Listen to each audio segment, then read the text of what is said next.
amis internautes, n'oubliez pas de liker, de vous abonner et de cliquer sur la note de notification pour ne rien rater. Réconciliation totale de Adambi, Toko et Gbadamassi. Talon a sauvé Parakou et signe la victoire de Wadagne. Divisés, ils finiront par faire exploser Parakou. Et c'est toute la 8e circonscription électorale qui prendra des balles perdues. Samou Adambi, Charles Toko et Rachid Gbadamassi ne devraient jamais rester distants l'un de l'autre. Mais les mauvais génies et les diviseurs impénitents de Parakou travaillent toujours à les maintenir à distance. Comme les lézards fortunés, les responsables du parti du président Boni Yahi n'ont plus d'autre refuge que les fusils qu'ils entretiennent sur le mur que représentent les 3 Siamois. Mais ils oublient une réalité. Les frères Adambi, Toko et Gbadamassi ne sont pas orphelins. Ils ont leur papa encore vivant et aucun parent ne veut voir ses meilleurs fils en conflit de son vivant. C'est ainsi que le chef de la famille mouvancière a levé le ton hier sur ces 3 leaders de Parakou, la Belle. La discipline étant le fort des Bariba, Nago et autres du Septentrion, Charles Toko désigné comme médiateur par le président Talon, Rachid Gbadamassi et Samou Adambi n'ont pas laissé passer 2 heures pour redevenir siamois dans une symbiose politique devant cet homme qu'ils admirent tous. Pour l'honorable Charles Toko, tout le monde connaît sa posture devant et derrière le président Talon. C'est un grand frère à qui il doit tout et dont il est le lieutenant de toutes les situations. Ce que le président désire est déjà fait chez lui.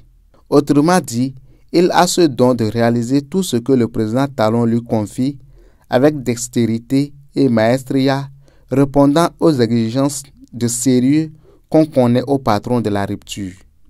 Avec Adambi et Gbadamassi, ils forment les mêmes doigts de cette main qu'est la volonté du président Talon de voir la ville de Parakou unie et développée.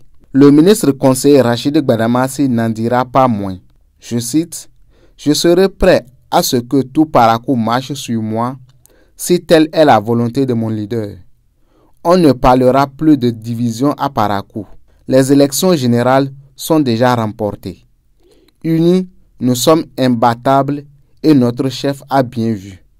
À nous de lui montrer que nous sommes ses meilleurs enfants, ses vrais soldats de la rupture pour une victoire assurée de notre candidat Romuald Wadagne. » Fin de citation. Adambi, ministre durant plusieurs années sous le président Talon, sanctionné puis racheté par les mains généreuses de cette icône du développement et de la meilleure version du bon vivre ensemble, il restera toute sa vie redevable à son leader. C'est avec sa foi musulmane qu'il a accueilli dans ses bras son frère aîné Gbadamassi pour une mouvance plus forte et pour de grandes victoires aux prochaines élections. Pour consolider cette paix, plusieurs actions sont prévues, dont un grand meeting politique dans les jours à venir à Parakou, un dîner de célébration de l'unité retrouvée, successivement chez le ministre Adambi, l'honorable Charles Toko et le ministre conseiller Rachid Gbadamassi, et enfin des réunions de suivi hebdomadaires pour faire le point sur les activités politiques. Il faut reconnaître que cette réconciliation est le fruit du leadership du président Patrice Talon qui a su éclairer ses enfants face à l'évidence de la malédiction d'une maison divisée. Son amour pour Parakou et sa clairvoyance sont à saluer. À l'analyse, ces 3 décideurs de Parakou n'avaient rien qui les oppose. Ils avaient juste été manipulés par des enfants du diable. Mais ils sont maintenant vaincus. L'épée de l'ange Saint-Michel, gardée par le président Talon pour vaincre les démons, les a déjà libérés. Parakou vient d'être sauvé. Aboubakar Takou.